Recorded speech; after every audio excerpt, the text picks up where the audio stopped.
Hello friends, हमारे इस online platform पर आप सबका स्वागत है। और आज हम देखेंगे about rights of arrested person. What are the rights of arrested person? एक बहुत इंपॉर्टेंट जनरल लाइफ में भी है और साथ ही साथ हमारे एज अ प्रोफेशन में भी ये बहुत इंपॉर्टेंट है। Even if it be police officer या वो मैजिस्ट्रेट या जज या एडवोकेट या एक कॉमन पर्सन, क्योंकि आए दिन हम देखते रहते हैं कि अरेस्ट होता रहता है। तो अरेस्टेड पर्सन के यदि हम राइट्स देखें तो दो टाइप के हम इसको क्लासिफाई कर सकते हैं। एक तो जो इसके कॉन्स्टिट्यूशनल राइट्स हैं। कॉन्स्टिट्यूशनल राइट्स मीन जो कॉन्स्टिट्यूशन में राइट्स दिए हुए हैं, और ये दिया हुआ है, इनके फंडामेंटल कुछ राइट्स हैं। जो राइट्स दिया हुआ है आर्टिकल 22 ऑफ द कॉन्स्टिट्यूशन। और क्या क्या राइट्स हैं? तो यहाँ पर तीन राइट्स इनको मिला हुआ है। सबसे पहला कि right to be informed of the grounds of arrest. किस ग्राउंड पर, किस बेसिस पर उन्हें अरेस्ट किया गया है, ये बताना होगा।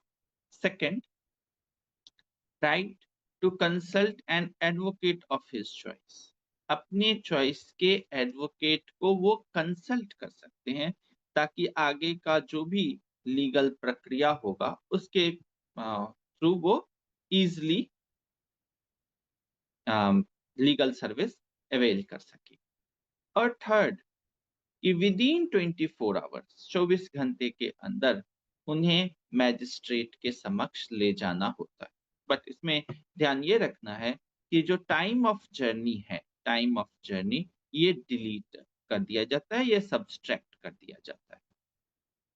और 24 आवर्स के बियॉन्ड, आवर्स के बियॉन्ड या उसके आगे उन्हें तभी अरेस्ट करके रख सकते हैं जब मैजिस्ट्रेट का ऑर्डर।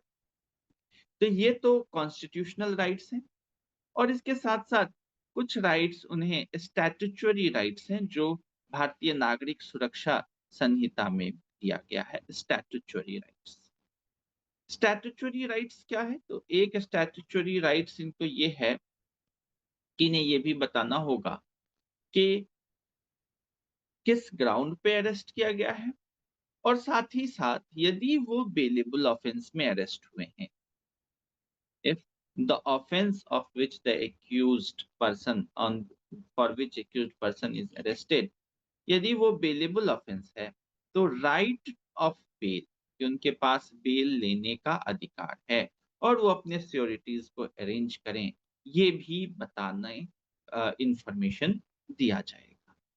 सेकेंडली, उन्हें ये भी इंफॉर्मेशन दिया जाएगा कि अरेस्ट होने का इंफॉर्मेशन, कि इस आप उस पर्सन को अरेस्ट कर लिया गया है, ये इंफॉर्मेशन वो एक नॉमिनेटेड पर्सन, जो फैमिली मेंबर हो सकते हैं, फ्रेंड्स हो सकते हैं, रिलेटिव हो सकते हैं, कोई भी नॉमिनेटेड पर्सन,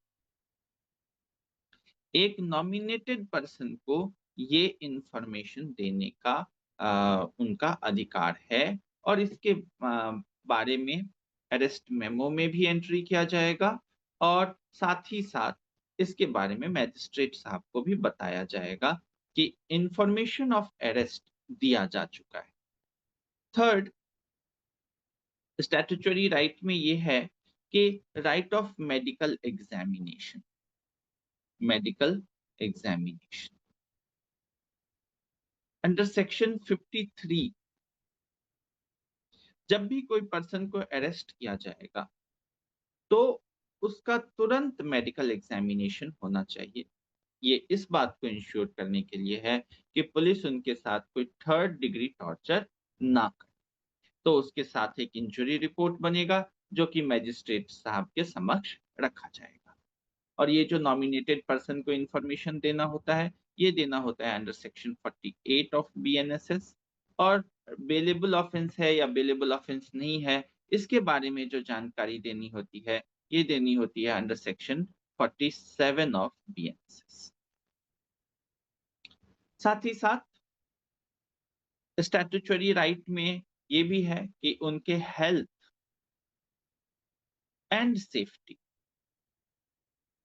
जो भी अरेस्टेड पर्सन है उसके हेल्थ एंड सेफ्टी का भी ख्याल रखना है। किसके ऊपर ये रिस्पॉन्सिबिलिटी दी गई है? तो जिसके कस्टडी में वो, जिस पुलिस ऑफिसर के कस्टडी में है, he has to ensure health and safety of the person arrested. साथ ही साथ ये दिया गया है, हेल्थ एंड सेफ्टी का जो प्रोविजन है या राइट दिया गया है, ये दिया गया है अंडर सेक्शन 56 ऑफ BNSS। इसके साथ हमें ये भी इंश्योर करना है कि अरेस्टेड पर्सन को अनड्यू रिस्ट्रेन ना किया जाए। अनड्यू रिस्ट्रेन मतलब कि जितना जरूरी है ताकि वो एस्केप ना कर जाए, उसके आगे उसका अनड्यू रिस्ट्रेन ना हो। No undue restraint. तो फ्रेंड्स, ये कुछ राइट्स हैं जो कि अरेस्टेड पर्सन को दिया गया है under constitution as well as under BNSS। Thank you friend.